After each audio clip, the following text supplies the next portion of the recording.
안녕하세요, 여러분. 오늘 제가 우영우에 대한 이야기를 하면서 보여드렸던 그 영상을 찍으면서 입었던 흰 옷을 보여드리려고 또 오늘 이렇게 오래됨을 입다. 아주 저는 옷들이 거의 오래된 옷들이에요. 뭐 모양도 좀 변한 것도 있고.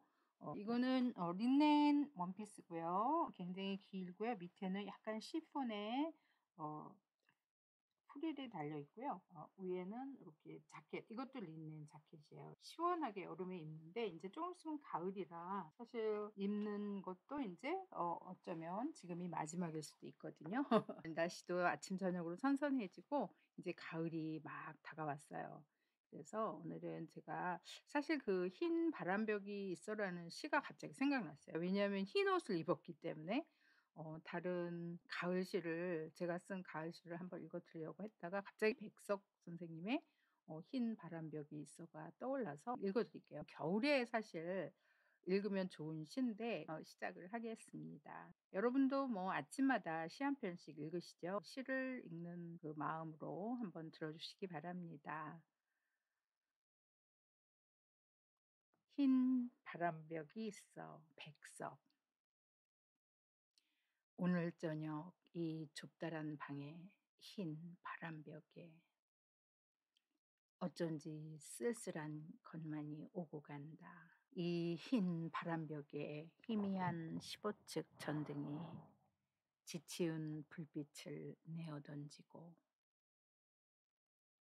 때글은 다 낡은 무명 샤츠가 어두운 그림자를 휘고 그리고 또 달디단 따끈한 감주나 한 잔 먹고 싶다고 생각하는 내 가지가지 외로운 생각이 헤매인다.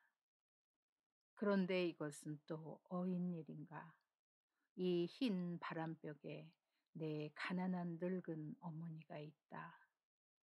내 가난한 늙은 어머니가 이렇게 시퍼러둥둥하니 추운 날인데 물에 손을 담그고 모이며 배추를 씻고 있다. 또 내 사랑하는 사람이 있다. 내 사랑하는 어여쁜 사람이 어니 먼 앞대 조용한 개포가의 나스막한 집에서 그의 지아비와 마주 앉아 대국국을 끓여놓고 저녁을 먹는다. 벌써 어린 것도 생겨서 옆에 끼고 저녁을 먹는다. 그런데 또 이스마카야 오니 사이엔가 이 흰 바람벽엔 내 쓸쓸한 얼굴을 쳐다보며 이러한 글자들이 지나간다. 나는 이 세상에서 가난하고 외롭고 높고 쓸쓸하니 살아가도록 태어났다. 그리고 이 세상을 살아가는데 내 가슴은 너무도 많이 뜨거운 것으로 호젓한 것으로 사랑으로 슬픔으로 가득 찬다. 그리고 이번에는 나를 위로하는 듯이 나를 울력하는 듯이 눈질을 하여 주먹질을 하며 이런 글자들이 지나간다.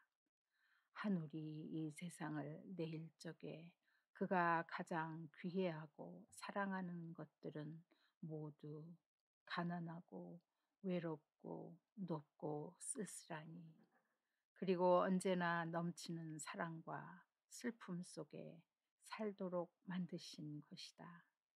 투생딸과 바구지 꽃과 짝새와 당나귀와 그러하듯이 그리고 또 프랑시스 잼과 도연명과 라이넬 마리오 릴케가 그러하듯이 네. 시는 여기까지인데요. 이 시는 겨울에 읽어야 어울릴 것 같은 느낌이 들어요. 이 시가 보니까 굉장히 그 뜻깊은 여러 가지의 백석 시인님의 그때 당시의 심정을 아마 이렇게 이야기하신 것 같아요. 좁은 방에 누워서 본인의 상황과 여러 가지가 아마 굉장히 외롭고 힘든 상황이셨을 것 같아요. 좁다란 방 그러니까 흰 바람벽이 저는 사실 바람의 벽인 줄 알았어요. 그 벽이라는 게. 근데 그 벽을 그냥 얘기하시나요? 바람벽이라고 어른들이 얘기하시는 거 어렴풋이 지금 생각이 났는데 저는 그냥 바람벽이라 그래서 바람으로 만든 벽이라 그래서 좀 시적이다 그랬었는데 아마 이게 그냥 우리의 일반 바람벽이라고 사투리 같은 느낌이 들어요. 그런 그 느낌의 바람 그 벽에 지나가는 여러 가지 상념, 여러 가지 생각들을 아마 글로 쓰신 것 같아요. 15 촉짜리 전등이면 아주 이렇게 연한 불빛이잖아요. 옛날이니까 환한 불빛이 없었을 거고 마음이 힘들고 지친 상황에서 때 묻은 그분이 보니까 하얀 셔츠를 많이 입으셨던 것 같아요. 근데 때가 좀 이렇게 끼었나 보죠. 때 묻은 셔츠를 때그른이라는 말로 사투리 같아요. 그 때 타워서 더러운 거를 표현하신 것 같은데 그런 표현을 하셨고 달디단 따끈한 감주. 제가 식혜를 되게 좋아해요. 감주, 단물 뭐 이렇게 얘기하시더라고요. 식혜가 드시고 싶으셨던 모양이에요. 그 누워 가지고 있는데 감주가 한 잔 드시고 싶으셨던 그 심정을 이야기하신 게 아닌가 하는 생각이 들고 거기에다 어머니에 대한 추억, 어머니가 이 언손에 차가운 손으로 물을 씻고 배추를 씻는 그 어머니의 그 자식들을 위해서 일하시는 모습을 옛날 시인분들은 가만히 보면 어머니, 부모님에 대한 그 효심이 지극하셨던 것 같아요. 특히 아버지보다는 어머니에 대한 옛날 어머님들의 그 희생 정신이나 그런 것들로 인해서 그런 게 아닌가 하는 생각이 들 정도로 시퍼르둥둥 추운 날 시퍼르둥둥이라는 게 퍼렇게 추워 갖고 손등이 얼었던 그 모습을 표현하신 것 같아요. 추운 날에 어머니가 찬물에 배추하고 물을 뭐 김장을 하시려는가 보죠. 씻고 있는 모습을 연상을 하시고 사랑하는 사람이 빠질 수가 없죠. 사랑하는 사람은 백석의 여인이 아마 자야라는 분으로 알고 있는데 그분을 이야기하신 건지 아니면 옛날에 사랑하시던 분을 이야기한 건지 그 여자분이 결혼을 했을 것이며 아이도 하나 있을 것이며 거기다가 대국국을 끓여 놓고 남편분과 그런 표현을 하셨던 것 같고요. 인제 자기의 얼굴을 이렇게 쳐다보시면서 '나는 이 세상에서 가난하고 외롭고 높고 쓸쓸하니 이렇게 태어났다.'라는 자조하시는 모습이 보여요. 가난한 사람들은 외롭고 그 대신에 굉장히 청렴할 거 아니에요. 그러니까 높고 고귀하다는 것 같아요. 그리고 쓸쓸하니 외로운 사람들 그리고 좀 고귀한 사람들이 고귀하지 않은 사람들과 같이 살 수 없으니 혼자 멀리 떨어져 있는 게 약간의 그 갭이 있잖아요, 일반 세상 사람들과. 그러다 보니 쓸쓸하다는 표정을 하신 것 같아요. 그런 이야기를 하시면서 호젓한 가슴, 호젓한 것으로 사랑으로 슬픔이 가득 찬다. 호젓하다는 거는 조용하고 고요한 그러니까 늘 혼자서 생각하고 혼자 계시던 이런 거를 표현하신 것 같아요. 그리고 울력하듯이 울력이라는 건 저는 처음 들어보는 말인데 아마 누르는 감정 이런 걸 이야기하시는 것 같더라고요. 누워서 이렇게 보니까 벽으로 이렇게 지나가는 말들이 가난하고 외롭고 높고 쓸쓸하다.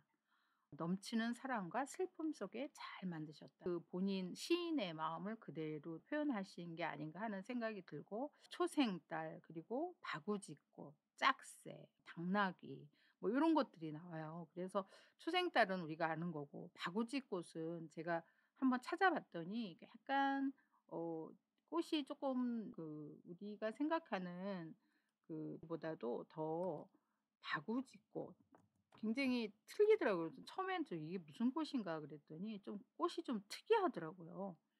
저도 이 시를 읽으면서 또 그 바구지꽃도 생겼던 것 같아요. 이야기하시니 찾아보는 기회가 있고 짝새도 저는 '짝새가 도대체 뭐죠?' 찾아봤더니 짝새는 우리가 얘기하는 그 뭐라 그냥 일반 참새 같은 거가 아닌가 하는 생각이 들어요. 짝새가 뭐 어떤 분들은 다른 새라고 일반 참새 비슷 종달새 뭐 이런 것 같기도 하고 어떤 새인지는 잘 모르겠어요, 어떻게 생겼는지는. 그렇지만 우리가 볼 때는 옛날에는 짝새 그러면은 그냥 옛날 이야기인데 짝새라는 말을 많이 쓰나요? 저도 뭐 박새도 있고 딱새도 있고 이랬던 것 같은데 사실 짝새는 잘 못 들어본 것 같아요. 그래도 귀엽게 생겼더라고요, 제가 한번 찾아보니까.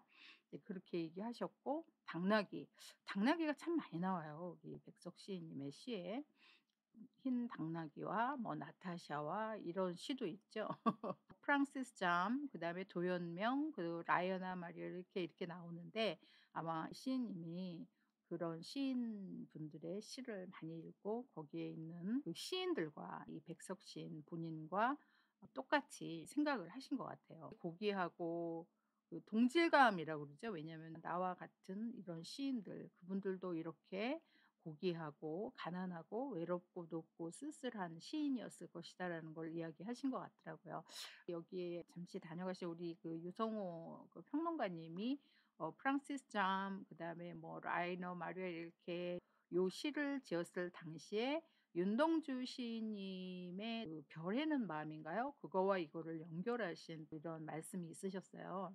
그래서 제가 이걸 한번 유심히 읽어보게 됐는데 연관성이 있으셨다는 별에는 밤 윤동주 시인과 또 여기에서 흰 바람벽이 있어가 이렇게 연결이 된다는 이야기를 강의에서 들은 적도 있거든요. 그래서 오늘은 이 흰 바람벽이 있어라는 시를 읽어 드리면서 제가 입었던 하얀 린넨 옷을 그것도 우영우 이야기하면서 입었던 것을 이야기해 드리면서 오늘 마칠까 합니다. 네 감사합니다. 다음에 뵙기로 하고요.